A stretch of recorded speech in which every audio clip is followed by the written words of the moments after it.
Welcome to dot news. ఇప్పుడు మనం TDP కంచుకోట ఉండిలో ఉన్నాం.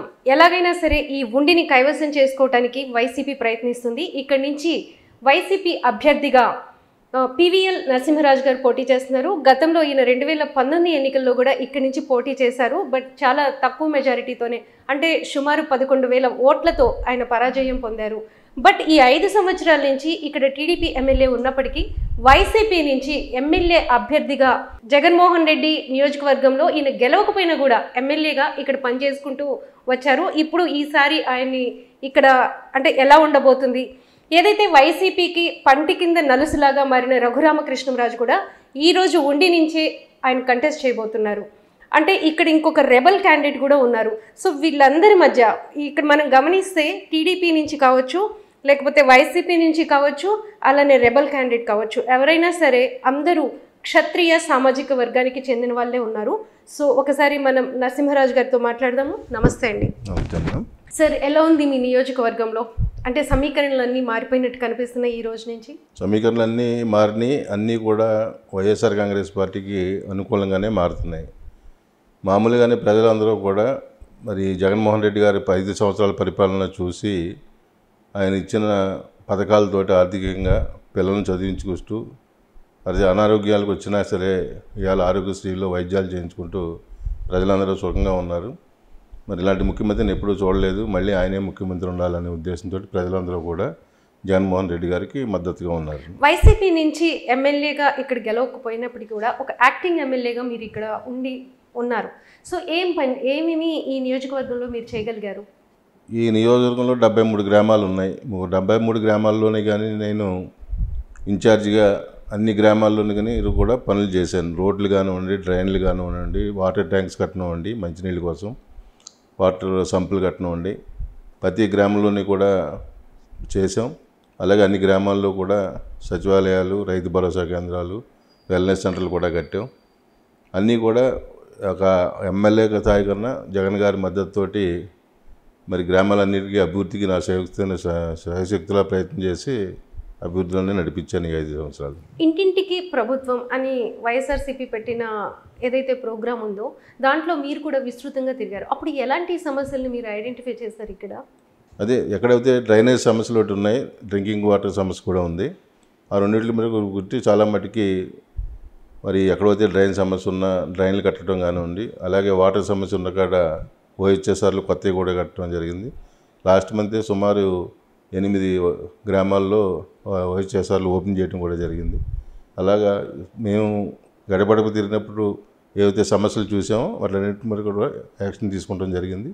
అంచేతే ప్రజలు ఇలా వైఎస్ఆర్ కాంగ్రెస్ పార్టీ వస్తే నరసింహరాజు వచ్చిన ఒక మాట ఇచ్చాడంటే మాట పనిచేస్తాడనే నమ్మకం ఇలా ప్రజల్లో ఉంది. కాబట్టి నేను 215 రోజులు గడపడప చేశాను. ఎక్కడికి వెళ్ళినా సరే వార్తలు బట్టి స్వాగతించారు, కానీ ఎక్కడా కూడా నెగిటివ్గా మాట్లాడటం కానీ లేకపోతే ఇంకొకరు ప్రభుత్వం మీద కామెంట్ చేయటం కానీ లేకుండా ఎంతో ఉత్సాహంగా చేసిన వాళ్ళని 215 రోజులు సుమారు నేను. అయినా కూడా ఇంకా పరిష్కారం కాకుండా మంచినీటి సమస్య కావచ్చు, లేకపోతే లో వోల్టేజ్ ఇష్యూ కావచ్చు, అలానే ఒక ప్రాజెక్ట్ అంటే ఎంతమంది ఎమ్మెల్యేస్ వస్తున్నారు వెళ్తున్నారు కానీ సో ఆ ప్రాజెక్ట్ ఒకటి పరిష్కారం కావట్లేదు. అది ఎందుకని, మీరు ఎలా చేయబోతున్నారు ఫ్యూచర్లో దాని గురించి? కరెంట్ సమస్య అనేది లేదండి. ఈ మధ్యనే మేము సుమారు 4 సబ్స్టేషన్లు ప్రారంభించుకోవడం జరిగింది, కొత్త సబ్స్టేషన్స్. ఇంకా కూడా 2 గంటలకి ప్రపోజల్స్ ఉన్నాయి. కరెంట్ ప్రాబ్లం లేదు. ఈరోజు కూడా ఎక్కడా కూడా సమ్మర్ వచ్చినా కానీ ఈ రోజుకి అయితే ఎక్కడా కూడా ఒక నిమిషం కూడా పవర్ కట్ లేకుండా ప్రజలందరికీ నాణ్యమైన కరెంట్ అందిస్తున్నాం. కరెంటు సమస్య లేనే లేదు. మొన్నటి వరకు రోడ్డు సమస్య ఉండేది, కానీ ఈ మధ్యలో మేము సుమారు 200 కోట్లతోటి మా నియోజకవర్గంలో రోడ్డు పనులు జరిగినాయి. అందుచేత ప్రజలందరూ కూడా ఇవాళ రోడ్డు సమస్య మాట్లాడే పరిస్థితి లేదు.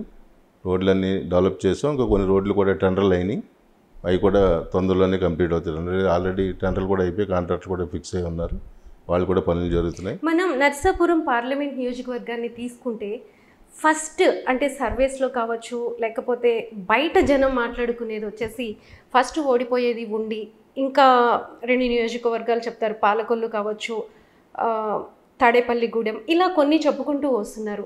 ఎందుకని ఆ రూమర్ ఎక్కువగా స్ప్రెడ్ అయ్యింది? అది ఒకప్పుడు మీరేమంటారు దాన్ని? ఒకప్పుడు మీరు అన్నది కరెక్టే, కానీ ఇప్పుడు ఆ పరిస్థితి లేదు. మిగతా కాన్స్టిట్యున్సీల్లో ఉండి కాన్స్టిట్యున్సీ బెటర్ పొజిషన్లోనే ఉంది. ఇవాళ 4 మండలాలు ఉన్నాయి ఇక్కడ. 4 మండలాలు కూడా జడ్పీటీసీలు, ఎంపీపీలు మా పార్టీయే గెలుచుకున్నాం. ఇది ఎప్పుడూ కూడా తెలుగుదేశం పెట్టిన తర్వాత చరిత్రలో ఎప్పుడూ కూడా 4 మండలాల ప్రెసిడెంట్లు కానీ 4 జడ్పీటీసీలు కానీ ఎప్పుడూ రాలేదు. ఫస్ట్ టైం ఇవాళ మేము సాధించుకున్నాం. ఆకివీడు నగర పంచాయతీ చైర్మన్ కూడా మేమే తీసుకున్నాం. అంచేత ఎక్కడా జయాలే కానీ అపజయాలు లేవు. జగన్ గారి ప్రభుత్వం స్టార్ట్ అయిన తర్వాత వైఎస్ఆర్ కాంగ్రెస్కి ఎప్పుడూ జయమే కానీ అపజయం జరగలేదు. కానీ కార్యకర్తల మధ్య సమన్వయ లోపం ఉంది. మీరు వచ్చిన తర్వాత టీడీపీ నుంచి ఇక్కడ జాయిన్ అయిన అంటే 1 వీక్లోనే వాళ్ళకి కొన్ని పదవులు ఇచ్చారు అని మీతో ఉన్నవాళ్ళు, లాస్ట్ ఎలక్షన్లో మీతో పనిచేసిన వాళ్ళు కొంత అసంతృప్తితో ఉన్నట్లు అనుకుంటున్నారు. వాళ్ళందరినీ ఎలా కోఆర్డినేట్ చేసుకుంటున్నారు? అలాంటిది ఏం లేదండి. ఇవాళ జగన్ గారి పేరు చెప్పి ఎవరైతే కష్టపడి పనిచేశారో వాళ్ళందరిలో కూడా ఇవాళ అందరూ పదవుల్లోనే ఉన్నారు. అందరికీ పదవులు ఇచ్చాం, కొత్త పాత అని లేదు. ఎంచేతంటే ఒకసారి మనం ఓడిపోయిన తర్వాత మనం బలం పెంచుకోవాలంటే కొత్త వారిని చేర్చుకుంటేనే మన బలం పెరుగుతుంది. అలా చేర్చుకున్నాం వల్లనే మనం ఇవాళ 4 మండల ప్రెసిడెంట్లు, 4 జడ్పీటీసీలు గెలవగలిగాం. కానీ వాళ్ళకి కూడా అంత ఇదేం లేదు. వాళ్ళకి ఇచ్చిన వాళ్ళకి ఉన్నాయి, పాత వాళ్ళకి కూడా న్యాయమే చేసాం అందరికీ. మీ కార్యకర్తల మీటింగ్లో మీరు మాట్లాడుతూ ఒక డైలాగ్ అన్నారు, నేను చెడ్డోడిని, మంచోడిని, ఎవరి మాట వినను అని. అంటే రేపు వస్తున్న అంటే ఎవరైతే టీడీపీ స్ట్రాంగ్ క్యాండిడేట్ ఉన్నారో రామరాజు కానీ రఘురామకృష్ణరాజు గారు అని, ఈ మీరు నరసింహరాజు ఎంత చెడ్డోడిగా ఉండబోతున్నారు? చెడ్డోడిగా అంటే నేనేమి చెడ్డ పనులు చేయను, నేను ఎవరికి హాని చేయను. నాకు వచ్చినంత భయం 10 మందికి సాయం చేయడానికి ప్రయత్నం చేస్తాను. చెడ్డోడంటే ఇలాగే ఏదో లేనిది పెట్టి ఇది చూస్తే మాటకి డైరెక్ట్గానే ఎవరినైనా ఎదుర్కొంటాను. నన్ను కామెంట్ చేస్తే అవతల తప్పనిసరిగా కామెంట్ చేస్తాను, లేకపోతే నేను ఎవరి గురించి నేను మాట్లాడినాను. అంటే ఇక్కడ చాలా స్ట్రాంగ్ క్యాండిడేట్ ఏదైతే వైసీపీని ధిక్కరించి సో అక్కడ ఇక్కడ సీట్ల కోసం ప్రయత్నించి చివరికి మీ నియోజకవర్గంలోకి వచ్చారు. ఆయనేమో మాటకారే, మీరేమో వెరీ రిజర్వ్డ్, అంటే చాలా తక్కువగా మాట్లాడతారు, తక్కువ నవ్వుతారు, తక్కువ కలుపుకుంటారు. సో ఎలా కుదురుతుంది మీ ఇద్దరి మధ్య కోఆర్డినేషన్? ఎవరితో అంటారు? జనం దగ్గర వెళ్ళినప్పుడు సో ఆయనకి అంటే ఆయన మాటకారి, బాగా మాట్లాడతారు. సో మీరు ఎలా కలుపుకోవాలి? ఆయన అంటే ఎవరో నాకు అర్థం కావట్లేదు. రఘురామకృష్ణరాజు కరెక్టే. కానీ నేనైతే నిత్యం నా ఆఫీస్లోనే నేను అవైలబిలిటీ ఉంటాను. వెళ్తే గ్రామాల్లోకి వెళ్తాను, లేకపోతే ఆఫీస్లో ఉంటాను. ఎవరు వచ్చినా సరే డైరెక్ట్గా నా రూమ్లోకి వచ్చే మాట్లాడతారు. బయట పెట్టి మాట్లాడే అలవాటు ఇక్కడ లేదు. రఘురామకృష్ణరాజు గారు ఆయన ఢిల్లీలో ఉంటాడు, హైదరాబాద్లో ఉంటాడు. ప్రజలు మాట్లాడాలన్నా, ఎమ్మెల్యే గారిని చూడాలన్నా రచ్చబండలో చూడవలసిన పరిస్థితి వస్తుందండి. ప్రజలకు యాక్సెసిబిలిటీ కావాలి. ఏ ఇబ్బంది వచ్చినా వెంటనే ఎమ్మెల్యే గారికి వెళ్ళి చెప్పుకునేలాగా యాక్సెసిబిలిటీ ఉండాలి. ఆయన ఇక్కడ మగా ఉండేవాడు కాదు.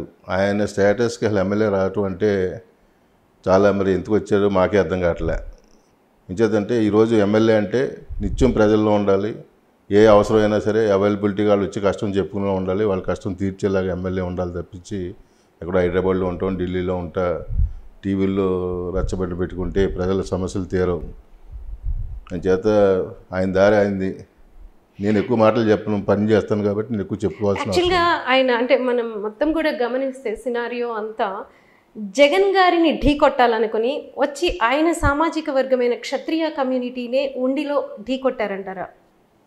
క్షత్రియ సామాజిక వర్గాన్ని కాదు, ఆయనకి వెళ్ళాలన్నా పోటీ చేయాలంటే ఉండి తప్పించి వేరే చోట ప్రజలంతా యాక్సెప్ట్ చేయరు. ఇక్కడ ఉన్న క్షత్రియ కమ్యూనిటీ కానివ్వండి, లేకపోతే బంధుత్వం కానివ్వండి, 10 మంది ఉండాలంటే ఇక్కడికి రావాల్సింది ఎవరైనా. శివరామరాజు గారు కానీ, రామరాజు గారు కానీ, శివరామకృష్ణరాజు గారు కానీ, ఈ ముగ్గురు ఇప్పుడు అంటే ఇందులో శివరామరాజు గారు ఇండిపెండెంట్గా వేస్తున్నారు. సో వీళ్ళ ఈక్వేషన్ అంటే వాళ్ళ ముగ్గురు కలిసి ఉండడం కానీ, ఈ ఏదైతే ఆయన ఇండిపెండెంట్గా పోటీ చేయడం మీకు ఏదైనా కలిసి వస్తుందన్న భావం మీకుందా? ఇండిపెండెంట్గా ఉంటే డెఫినెట్గా నాకు కలిసి వచ్చే అవకాశం ఉందండి. ఇంచేతంటే వైఎస్ఆర్ కాంగ్రెస్ పార్టీని శివరామరాజు ఏమి ఒక్కటి కూడా పట్టి తీసుకెళ్ళలేడు. ఆయన తీసుకెళ్తే తెలుగుదేశంలో ఉన్నాడు కాబట్టి ఆయనకున్న పరిచయాలు ఇదివరకు ఆయన క్యాడర్ని బట్టి తెలుగుదేశం క్యాడర్ని చేర్చగలడు. కానీ వైఎస్ఆర్ కాంగ్రెస్ని ఆయన చేసేది ఏం లేదు. మా ఓటింగ్ మాకుంది. వాళ్ళు ఇదిగా వచ్చినా కలిసి వచ్చినా మా యుద్ధం మాది, మేమే విజయం సాధిస్తాం. ఇక్కడ అంటే కొన్ని ఇక్కడ కూడా మనం గమనించుకుంటే బీసీ ఓటింగ్ కూడా చాలా ఉంది. సో బీసీ ఓటింగ్ ఇక్కడ ప్రధానంగా ఉండబోతుంది. ఇటు వీళ్ళు జనసేన, బీజేపీ అండ్ టీడీపీ ముగ్గురు కలిసి కూటమిగా పోటీ చేస్తున్నారు. ఆ ఇంపాక్ట్ మీ నియోజకవర్గం మీద, రేపు మీ పోటీ మీద ఎంతవరకు ఉండొచ్చు అనుకుంటున్నారు మీరు? దాన్ని ఎలా ఎదుర్కోవడానికి మీ ప్లానింగ్స్ ఏంటి? ఇప్పుడు ఉండి నియోజకవర్గంలో బీసీల ప్రభావం చాలా ఎక్కువ ఉంటుందండి. ఇదివరకు బీసీలు అందరూ కూడా తెలుగుదేశానికి అండగా ఉండేవారు, కానీ ఇప్పుడు ఆ పరిస్థితి లేదు.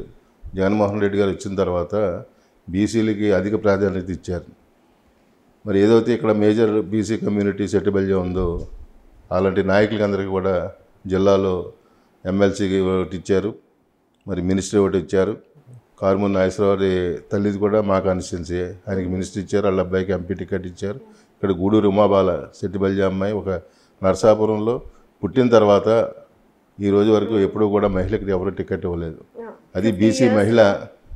ఆవిడేం ధనవంతురాలు కాదు, విద్యావంతురాలు, గోల్డ్ మెడలిస్టు. ఇవన్నీ చూసి మరి జగన్మోహన్ రెడ్డి గారు ఆవిడకి ఎంపీ టికెట్ ఇవ్వడం జరిగింది. మరి ఇవాళ బీసీలు అందరూ కూడా గమనిస్తున్నారు. ఇక్కడ ఈ ప్రాంతానికి చెందిన వెంకటస్వామి గారికి డీసీఎంఎస్ చైర్మన్ కానీ, మా నియోజకవర్గం తీసుకుంటే మరి మాకు 3 జడ్పీటీసీలు బీసీలకు ఇచ్చాం. ఒక ఉండి మార్కెట్ యార్డ్ చైర్మన్ కూడా ఓసీకి ఇచ్చినా సరే సెట్టిబల్జీ కమ్యూనిటీ బీసీకి ఇచ్చాం, ఓసీలు కూడా కాదని. అంచేత బీసీలు కూడా ఇవాళ ఆలోచిస్తున్నారు, ఏ ప్రభుత్వంలో మనకు గౌరవం ఉంది, ఎవరు మనల్ని గుర్తించారు అన్నది ఆలోచించారు. ఉమాబాల్ గారు కూడా ఈ పోటీల్లో ఉన్నారు కాబట్టి వాళ్ళు బీసీలు కూడా చాలా మార్పు. ఉమాబాల్ గారు కూడా వచ్చినప్పుడు చాలా కొద్దిగా నిరసన కూడా, అంటే కొంతమందిలో ఈవిడ కొత్త, అంటే చాలా మందికి తెలియదు, ఇలాంటి విమర్శలు వచ్చినాయి. ఇప్పుడు మీకు ఎంపీ ప్రచారం మీకు ఎంతవరకు ఉపయోగపడుతుంది? డెఫినెట్గా ఉపయోగపడుతుందండి. ఆవిడ బీసీ మహిళ, బాగా మాట్లాడుతుంది, 10 మందిని ఆకట్టుకునే మహిళ. ఆవిడ గర్వంగా ఉండే మనిషి కాదు, ప్రజల్లో కలిసిపోయే మనిషి కాబట్టి మేము ప్రచారానికి వెళ్ళినప్పుడు ప్రజలు మమ్మల్ని బాగా ఆదరిస్తున్నారు. ఆవిడ వల్ల కూడా మాకు బాగా అడ్వాంటేజ్ ఉందండి. మీరు సౌమ్యుడు, ఎవరిని అంటే అంత తొందరగా ఎవరిని ఏమి ఒక మాట అనరు, కానీ లోకేష్ వచ్చి మీ మీద విమర్శలు చేశారు ఇక్కడ లాస్ట్ 2 yearsలో. సో దాన్ని ఎలా తీసుకుంటారు? ఎందుకు మీ జోలికి వచ్చారు ఆయన? పార్టీ పరంగా ఏదో మాట్లాడాలి కాబట్టి మాట్లాడతామే, కానీ నన్ను కామెంట్ చేసి ధైర్యం కానీ కూడా ఏం లేదు. ఏం చేద్దాం, నేను ఎవరి దగ్గర రూపాయి పుచ్చుకోను. నేను నా డబ్బులతోటి నేను రాజకీయం చేస్తాను. నేను కూడా 10 మంది జనాల్ని అది చేస్తాను ఇది చేస్తానని అబద్ధం చెప్పను. అవుతుందంటే అవి తీరుతుంది, లేదంటే నా వల్ల కాదు, ఈ పని అవుతుందని చెప్తాను. కాబట్టి జనం కూడా అర్థం చేసుకున్నారు. ఆయన ముక్కుసూటిగా ఉంటాడు, అబద్ధం చెప్పడు. అవుతుందంటే అవుతుంది, అవదంటే అవ్వదు. అలాగే ప్రజలు కూడా ఎప్పుడూ అందుబాటులో ఉంటాడని చెప్పి ప్రజల్లో ఉండాలి, కానీ ఎవరో వచ్చి ఒకళ్ళు మొగితే నాదేం పోదు. జనాలు కూడా అర్థం చేసుకుంటారు. నేను 5 ఏళ్ల నుంచి నిత్యం ప్రజల్లోనే ఉంటున్నా. ఎక్కడ ఏ చిన్న ఇబ్బంది వచ్చినా వెళ్తాను, ఏ ఫంక్షన్ వచ్చినా వెళ్తాను, ప్రజల్లో ఉన్నాను. ప్రతి గ్రామంలోనే అభివృద్ధి చేశాను. ఇంకా ఎవరి దగ్గర రూపాయి తీసుకోలేదు. ఎవడో వచ్చి నేను రూపాయి ఇచ్చానని చెప్పే అవకాశం కూడా ఎవరికి లేదు. ఇప్పుడు ప్రజారాజ్యంలో మీ రాజకీయ ప్రస్థానం స్టార్ట్ అయింది. ఇప్పుడు ఇక్కడ జనసేన పవన్ కళ్యాణ్ చిరంజీవి గారి బ్రదరే ఇక్కడ ఉన్నారు. సో ఇక్కడ ఉన్న కాపు కమ్యూనిటీ ఓట్లు కానీ, బీసీ ఓట్లు కానీ అటు ఎంతవరకు డైవర్ట్ అవుతాయి? మీకు పవన్ కళ్యాణ్ ఎంట్రీ ఏమైనా మైనసా ప్లస్ ఎలా? మైనస్ అంటే కాపు కమ్యూనిటీలో కొంత ప్రభావం ఉంటుందండి, కానీ ఇదివరకు ఉన్నంత ప్రభావం ఇప్పుడు లేదు. కాపులు కూడా పెద్దలందరూ కూడా ఆలోచిస్తున్నారు, ఏది పవన్ కళ్యాణ్ వస్తాడు మన కమ్యూనిటీని పైకి తీసుకొస్తాడంటే ఆయన 5 సీట్లకి 10 సీట్లకి నుంచోమంటే నుంచుని కూర్చుని స్థితిలో చంద్రబాబు దగ్గర ఉన్నాడంటే ఇది మనల్ని ఉద్ధరించడానికి కాదు, ఇదేదో ప్యాకేజీ లాగా ఉందని చెప్పి వాళ్ళలో కూడా ఆ హుషారు, ఆ స్పీడ్ ఇప్పుడు తగ్గిందండి. ఏదో 10 మంది సినిమా పిచ్చిలోనో కుర్రోళ్ళు కొంచెం స్పీడ్ అవుతే అవ్వచ్చు, కానీ పెద్దలందరూ కూడా ఇక్కడ మాకంత బయటపడి ఇదివరకటి మళ్ళీ బయటపడి తిరిగే పరిస్థితి అయితే లేదు. అందరూ ఆలోచిస్తున్నారు. మన పార్టీ లేదు ఇక్కడ జనసేన లేదు. ఇక్కడ ఇద్దరు పోటీ చేస్తే రాజులే, మన కమ్యూనిటీ వాడు ఎవడో పోటీ చేయట్లేదు. అలాంటప్పుడు మనకి ఎవరు బాగా పనిచేస్తారనుకుంటే వాళ్ళే ఓట్లు వేయాలనే ఉద్దేశంలో ఇవాళ కాపులు అందరూ కూడా ఆలోచిస్తున్నారు. అంటే లాస్ట్ చూసుకుంటే మనం 2014 and 19 టీడీపీనే ఇక్కడ విన్ అయింది. సో 14లో అధికారంలో ఉన్నారు, 19లో లేరు. 19 మీ ప్రభుత్వం ఉంది. సో ఇక్కడ అభివృద్ధి అనేది అంటే వాళ్ళు తెలుగుదేశం పార్టీ వాళ్ళు లేకపోవడం వలన, వాళ్ళు ఎమ్మెల్యేగా ఉండడం వలన మీ నియోజకవర్గం ఏమైనా వెనకబడిందా? ఎలా జరిగినాయి వర్క్స్ ఇవన్నీ? వెనకబడితే లేదు, నేను చెప్తాను కదండి. 200 కోట్ల వరకు రోడ్లే శాంక్షన్ చేయించాం ఈ మధ్యన. అన్ని గ్రామాల్లోని రోడ్లు వేసాం, డ్రైన్లు కట్టాం. మరి తాగునీటికి కూడా వాటర్ సిస్టమ్ కూడా మెరుగుపరిచాం. ఇంకా అంతే నిజంగా బాగానే డెవలప్ అయింది. డెవలప్మెంట్ కాకపోవడం ఏం లేదు, అందుకన్నా తెలుగుదేశం ప్రభుత్వం కన్నా ఇప్పుడే బాగా డెవలప్మెంట్ అయింది. వెస్ట్ గోదావరి, ఈస్ట్ గోదావరిలో వైసీపీ పార్టీ చాలా వీక్గా ఉంది. సో ఇక్కడ ఎక్కువ సీట్లు కోల్పోబోతుంది అనేది బయట బాగా టాక్ నడుస్తుంది. సో దీని మీద కూడా ఎక్కువ కాన్సన్ట్రేషన్ కూడా చేశారు. మీరేమంటారు? ఇది అది మీ నియోజకవర్గంలో ఎంతవరకు అన్వయించబడుతుంది? ఫస్ట్లో అందరూ కూడా అపోహపడ్డారండి. పవన్ కళ్యాణ్ వచ్చేస్తున్నాడు, ఇక్కడ కాపు కమ్యూనిటీ ఓటింగ్ ఉంటుంది కాబట్టి వాళ్ళందరూ గంపగొత్తగా మరి కూటమికి చేసేస్తారు కాబట్టి ఎక్కువ సీట్లు ఇక్కడికి వస్తే వైఎస్ఆర్సీపీ అసలు బోనియే కాదని చెప్పారు. ఇవాళ సర్వేలు చూసుకుని ఇంకోటి 50% అబోవ్ వైఎస్ఆర్ కాంగ్రెస్ పార్టీకే వస్తుంది. అంటే దానికి రీజన్ కూడా చెప్పారు. ఇంటర్నల్ కనెక్టివిటీ, రోడ్స్ లేకపోవడము, అసలు రోడ్లే లేదు, ఇలాంటి రీజన్సే వెస్ట్ ఈస్ట్లో కనిపించింది. మీరు చెప్తున్నారు మీ నియోజకవర్గంలో చాలా డెవలప్ అయిందని చెప్పేసి. అంటే ఎందుకని ఇక్కడ అన్ని ప్రాంతాల్లో ఇలానే డెవలప్ అయిందా, లేకపోతే మీ నియోజకవర్గాల్లో కాన్సన్ట్రేటెడ్గా చేశారా? టీడీపీ నియోజకవర్గాల్లో అన్ని నియోజకవర్గాలను కూడా చేశారండి. కాకపోతే ఏంటంటే మొన్నటి వరకు ఈ సైక్లోన్స్, రెయిన్స్ వల్ల ఎంత రోడ్ల పనులు అవ్వండి. అవి ఇది వర్షాకాలం అయిన తర్వాత స్టార్ట్ అయింది. మేము కూడా అప్పుడు రోడ్లకి ఇబ్బంది పడట వాస్తవం. కాకపోతే వర్షాకాలంలో రోడ్లు చేయరు, వేసినా అవి నిలబడవు. అంచేత వర్షాలు తగ్గిన తర్వాత వర్క్లు స్టార్ట్ అయినాయండి. ఇవాళ రోడ్ల గురించి ఎవరూ మాట్లాడట్లేదు. అప్పుడు రోడ్లు బాగోలేదని బాగా ప్రభుత్వానికి యాంటీగా ప్రచారం చేసిన మాట వాస్తవం. అప్పుడు రోడ్ల కండిషన్ కూడా కొంచెం బాగోలేదు. తర్వాత సీఎం గారు ప్రత్యేకంగా దీని మీద దృష్టి పెట్టి రోడ్లన్నీ ఇచ్చారు. ఇప్పుడు రోడ్ల సమస్య లేదు. రోడ్లన్నీ కూడా పనులు కొన్ని పూర్తి అయిపోయినాయి, కొన్ని పనులు కూడా జరుగుతున్నాయి. మామూలుగా నవరత్నాలు అన్ని చోట్ల అమలైనవి. మీ నియోజకవర్గంలో ఎంత పర్సంటేజ్ మీరు నవరత్నాలు ఇవ్వగలిగారు? అబో 80% మేము అర్హులైన ప్రతి ఒక్కరికి కూడా పథకాలు అందినాయండి. ఎక్కడా కూడా నాకు అర్హత ఉంది, నాకు పథకం రాలేదన్నది ఎక్కడా లేదు. మేము గడపడికి వెళ్ళినప్పుడు కూడా ప్రతి ఇంటికి వెళ్ళి మేము ఇగో ఇంత పథకాలు వచ్చినాయి మీకు అన్నప్పుడు కూడా ఎక్కడన్నా ఒకళ్ళిద్దరు మాకేదో ఇది పథకం రాలేదంటే వెంటనే అధికారుల దగ్గర పెట్టుకుని వెళ్ళేవాళ్ళం. అక్కడే సమస్య పరిష్కరించేవాళ్ళం. అది ఏదైనా టెక్నికల్ ప్రాబ్లం వాళ్ళకే, ఏదో ఆధార్ లింక్ అవ్వటం లేదా ఇంకో ఏదో అలాంటి సమస్యలు ఉండి ఆగితే అది వాళ్ళకి ఎక్స్ప్లెయిన్ చేసి అది సరి చేయించుకుంటే మీకు వస్తుందని చెప్పి సరి చేయించని కూడా ఉన్నాయి.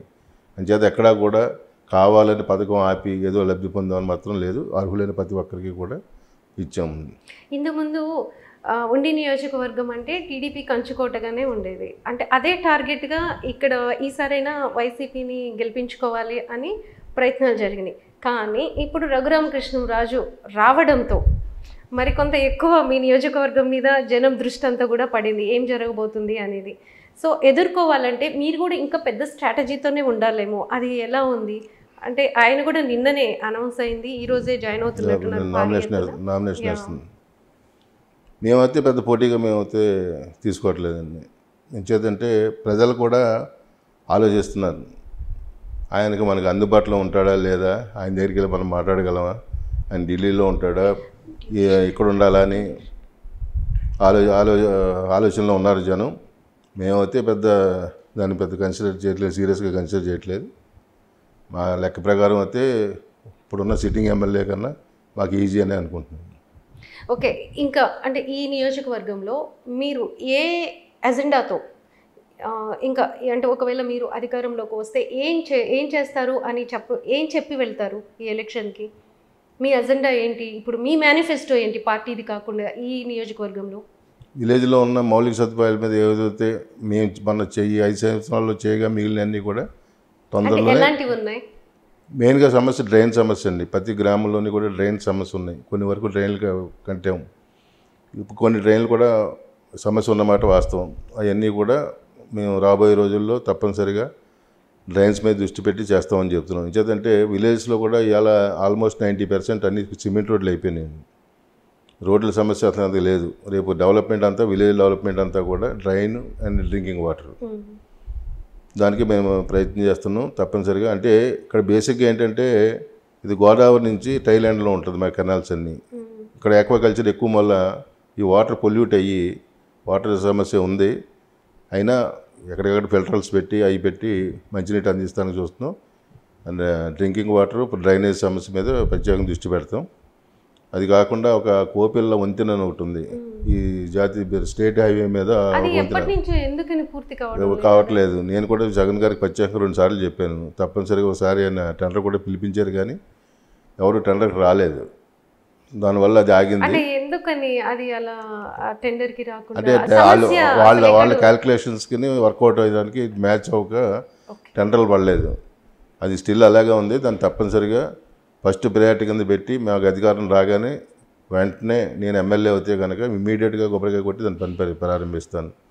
మౌలికంగా ఆయన జగన్మోహన్ రెడ్డి గారు తప్పనిసరిగా దాన్ని కట్టిస్తాను, నీకు మాట ఇస్తున్నాను, నువ్వేమైనా కాంట్రాక్ట్ చూడమని కూడా నాకు ఆయన చెప్పడం జరిగింది.